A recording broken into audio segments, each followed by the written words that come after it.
ఈరోజు నర్సాపూర్ నుంచి ఇదిగో ఈ భక్తులందరూ కూడా ఇక్కడ అనంత పద్మనాభ స్వామి దేవాలయానికి వచ్చారు.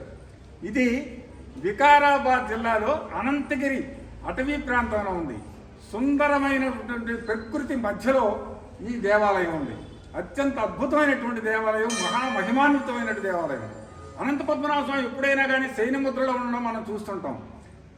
అలా పండుకొని ఉంటారు, చేతి కింద శివుడు ఉంటాడు, నాభిలో పద్మం ఉంటుంది. ఇక్కడ అనంత పద్మనాభ స్వామి సాలగ్రామ రూపంలో ఉంటాడు. అది ఇక్కడ ప్రత్యేకత.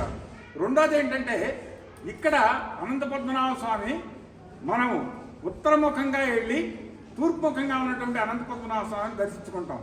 మనకేంటంటే, మనకు పండగలప్పుడు ముఖ్యంగా వైకుంఠ ఏకాదశి రోజు ఉత్తర ద్వార దర్శనం చేసుకోవాలంటారు. ఉత్తర ద్వార దర్శనం చేసుకుంటే మనకు బ్రహ్మాండమైనటువంటి మోక్ష ప్రాప్తి కలుగుతుంది అని ప్రసిద్ధి. ఇక్కడ ప్రతిరోజు ఉత్తర ద్వార దర్శనమే. అందుకని ఇక్కడికి వచ్చిన వాళ్ళు ప్రతి ఒక్కరికి కూడా మోక్ష ప్రాప్తి కలుగుతుందని భక్తుల నమ్మకం. నర్సాపూర్ నుంచి వీళ్ళందరూ భక్తులు వచ్చారు.